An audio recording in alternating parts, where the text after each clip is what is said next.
Love and Fear, as revealed to Marshall Vian Summers on April 11th, 2001, in Boulder, Colorado. At this point, it is important to address the reality of love and fear. The greater darkness upon the world can incite tremendous fear, particularly as you learn what it really is and how it is functioning in the world with very little human awareness or resistance. Some people will think that they cannot accept the new message because it seems fearful, because they think that it does not come from a place of love. But it absolutely comes from a place of love, for God loves humanity and does not want to see you lose your freedom and become enslaved by other forces in the greater community. Here you must remember that the physical universe in which you live is not your ancient home. It is a relative reality because it is a reality that is changing constantly. God watches over the physical universe, but God rarely intervenes directly except to deliver essential messages such as the one that is being presented here. People are very confused about this issue of reality. Some people think that spiritual reality and physical reality are the same, and they try to apply their spiritual understanding to the physical world. Others think that there is no spiritual reality, that there is only the world. However, neither of these evaluations is correct. In physical life, there is competition in nature. This is part of nature. This is the natural world in which you live. This competition exists throughout the greater community as well. In the greater community, there are races that are spiritually advanced and aware, and there are many races that are not. Some are technologically advanced, and some are not. There are powerful commercial forces in this part of the galaxy in which you live. They seek to take advantage of new biological and mineral discoveries. They seek to take advantage of emerging worlds such as your own. They are not spiritually advanced, or they would not be behaving in such a self-serving way. These forces are living in a relative reality, as are you. But this is your reality only while you are in the world. You are here in the world ultimately to make a contribution to this reality, to help the well-being and the spiritual development of people everywhere. It is no different in the greater community. There are forces that speak for the good, and there are forces that work against it. There are no neutral forces in the universe. Everyone is either helping or hindering this great redemption, this great process of renewing and reinvigorating spiritual reality. Or, said in other words, everyone is either helping or hindering the return to the Creator. It is necessary to speak in very large terms here, because you need to see things in this way, for this will bring great clarity to your understanding. This will enable you to recognize the forces that support humanity's freedom and those that oppose it. Fear serves only one beneficial purpose, and that is to alert you to the presence of danger. This kind of fear is part of your natural makeup. It is there to protect your well-being and to give you an awareness of those elements in your natural environment, the physical world that could threaten this well-being. Yet most of the fear that plagues people is the product of their imagination. It is something that they create for themselves. It is not grounded in reality. Though you can see evidence of terrible things in your physical reality, the fears that drive people are largely the product of their imagination. These are purely destructive fears. Love is the emanation of knowledge within you. knowledge being your spiritual reality and intelligence. But even the manifestations of love may not always seem to be kind, gentle, or reassuring, for love sometimes must challenge you. Love sometimes must correct you, and love sometimes must redirect your actions.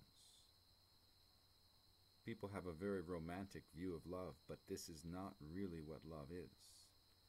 If you could see that the Creator is being loving by alerting you to the realities of the intervention, and by attempting to prepare you for your future in the greater community, you would see this expression of love very clearly. Then you would not have a conflict regarding love and fear. You would see the fear that disables you, the fear that weakens you, the fear that tells you that you are pathetic and cannot really establish a position of power and responsibility in the world. Love brings out fear. It reveals fear. It transforms fear. When people become aware of the greater darkness in the world, their first reaction may be fear. Part of this fear is their natural fear, being aware of danger. But much of this fear will be their imagination and what they think it means, and this fear will disable them. While your natural fear is cautionary, your imaginary fear is purely destructive. Reality will bring out this destructive fear. What will replace this fear is a kind of love that is aware, that is present, and that is responsible. It is not the kind of love that makes you feel passive and reassured. That is not really what love is. Love is not thinking that everything is going to be fine and that God is taking care of everything. Indeed, God has sent you here to take care of everything. Love is a position of self-acceptance, responsibility, cooperation, and contribution. That is love. It is clear, it is sober, and it is able to face whatever life brings across its path. Love treats every difficulty as an opportunity. It does not deny the realities of life. It does not seek to gain personal advantage by denying reality. It does not seek to put a happy face on every event of life. This is love. This is God's love. Some people believe that God's love is like an aphrodisiac. They think that it will make you forget everything else and put you into some kind of ecstatic state. The only real ecstasy is to be grounded in God's love, because this gives you all the inner security you could ever need. But it also gives you the responsibility to contribute to a world in need. Here there is no confusion between physical life and your ancient home. Here you are grounded spiritually, but are learning to be effective in the natural world. Here you will see that God's new message is an unparalleled gift. Here you will see that the intervention, though grave and serious, and unlike anything humanity has ever faced before, can in itself give humanity the foundation to unite itself on its own behalf. In the greater community, the physical universe in which you live, the strong will dominate the weak if they can. This is a reality of life in the physical realm. You see this in nature all around you. The evolution of species and the competition for environment are fundamental to the natural world you live in. To be in denial of this is to deny the natural world, the reality of your body and the reality of your being in the world. Yet there are many people in the world today who deny this reality because they are afraid. As a result, they cannot see that the physical world and the heavenly state are two entirely different realities. Each must be responded to differently. The spiritual reality lives within you, in your knowledge. This is the reality that the Creator has given you. You have it already. This is the source of real love, compassion, and contribution. Knowledge within you does not seek escape. It does not try to deceive itself into thinking that everything is wonderful. It does not claim that God is taking care of everything for you, as if you were a helpless child. Knowledge within you is here on a mission. It is here to contribute. It is here to face the world as it is, and to contribute to it, and to improve it, so that the possibilities for greater spiritual awareness may be cultivated here. In the greater community into which you are emerging, technologically advanced races are rarely spiritually advanced. Those who seek to explore and to exploit other nations are not the spiritually advanced. You can understand this. It is no different in the greater community than it is here in your world. The question is whether you can accept it. Love will always encourage you to face reality and to meet its challenges and its opportunities.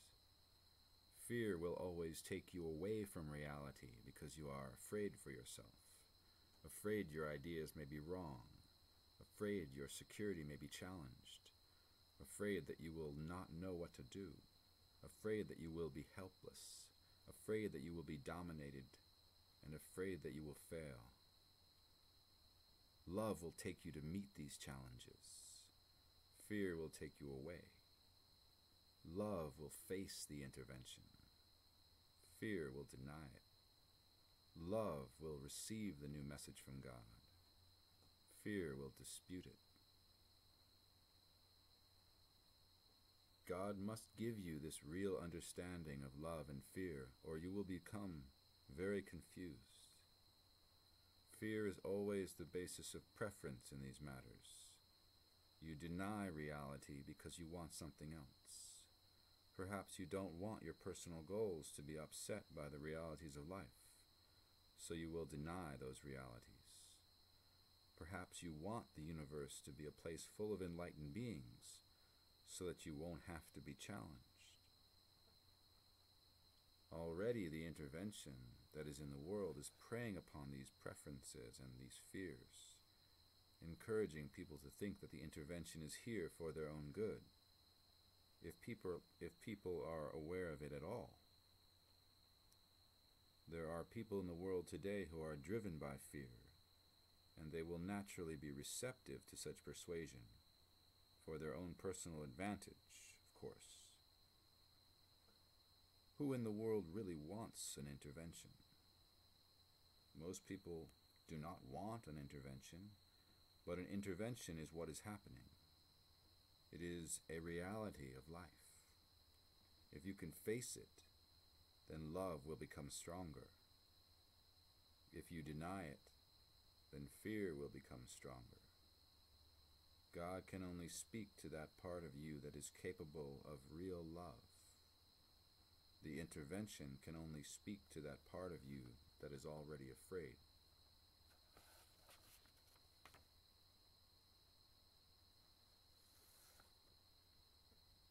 It is possible that those who are intervening in the world can be redeemed through knowledge, but that is God's work and not yours. Your work here now is to preserve human freedom and to establish yourselves in the universe as a free and independent race. If you fail, then all that humanity has accomplished will be lost. All of the teaching, all of the true spiritual understanding, all of the art, all of the culture, all of your advancements can be lost. Impossible, you say? Well, think of all the human civilizations that have disappeared from your world. All that they established is lost, leaving only a few traces.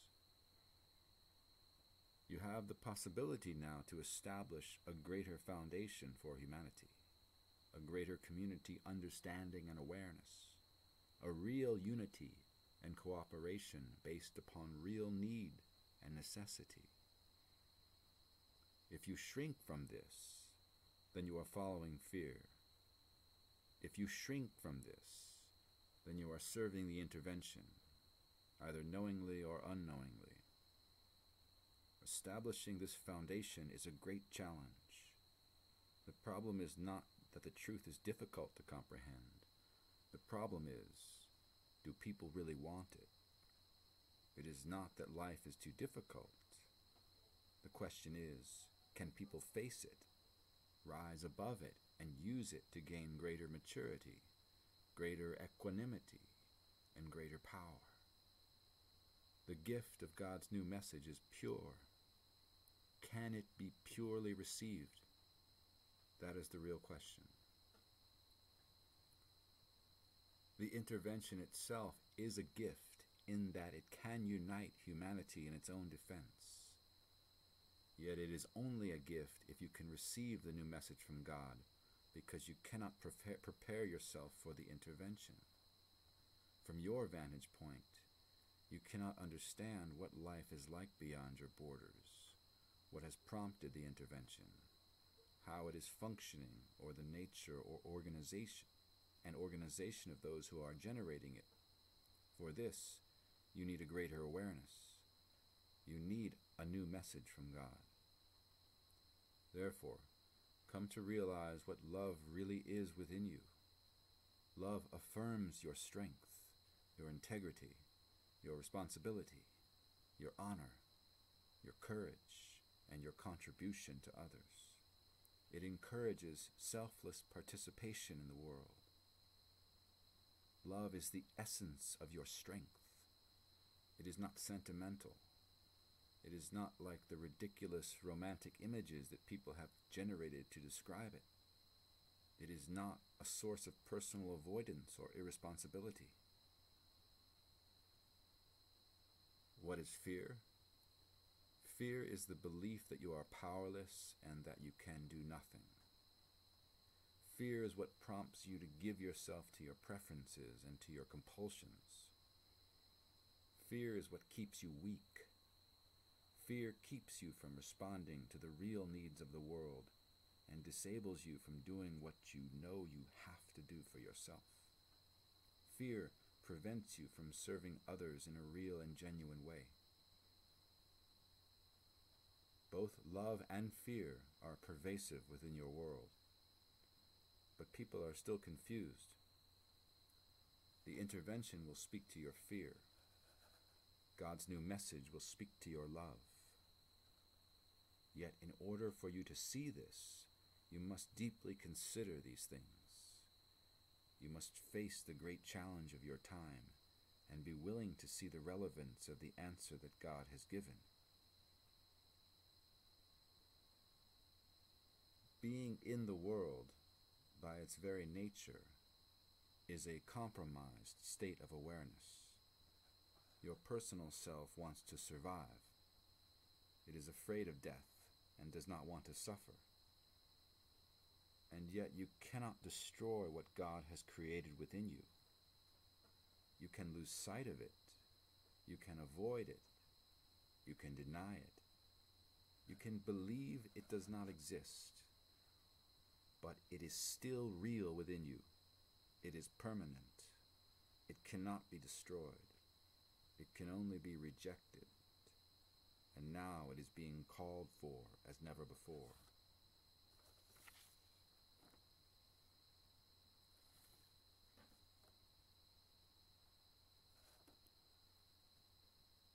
When you begin to recognize that there is a greater darkness in the world, when you see that this can take from you everything that you have and everything that humanity has gained and developed throughout its entire history, you will begin to really understand what you are facing.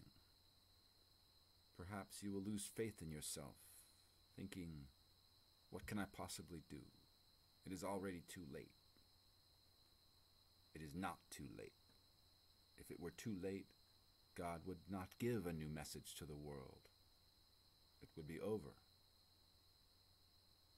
However, it is not over, except perhaps in your imagination. It is just beginning. The intervention is the greatest challenge that humanity has ever faced. Yet it can give humanity its greatest opportunity to become strong and united. No one in the world will have any advantage facing the intervention alone. Even those individuals who are recruited to serve the intervention will have no real advantage here. It is only by meeting a greater challenge in life that humanity can override and surmount its long-standing conflicts. This challenge is not momentary. It will be ongoing, for you live in a beautiful world that is greatly valued by others. You live in a world that is rich in mineral and biological resources, a gem in the universe. Such places are far more rare than you may realize. Other nations in the universe that have outstripped their world's resources must now trade and barter for what they need. They must seek and explore for what they need. You are living on what is considered by others to be a paradise island in the universe. Yet you do not know what you have, and you are ruining it. Only a real greater community awareness will change this. With this awareness, you would not squander such a place. You would not ruin the world if you realized what is really at stake here. Many people think the universe is just a big empty place that humanity will go out and colonize for its own benefit. Be assured that that is not the case. The situation has become very grave. However, humanity has the power to stop the intervention. To do this, it must gain a greater cooperation. To do this, enough people must respond. This response must be born of love and not of fear. Serving the real needs of humanity, even in the face of great danger, is an act of profound love and selflessness. Let this be your understanding. Even the Creator is concerned that humanity may fail. This concern is born of love. As a parent is concerned for the well-being of his or her child, this concern is born of love. Do not repudiate this concern, thinking that it is negative or that it is unjustified.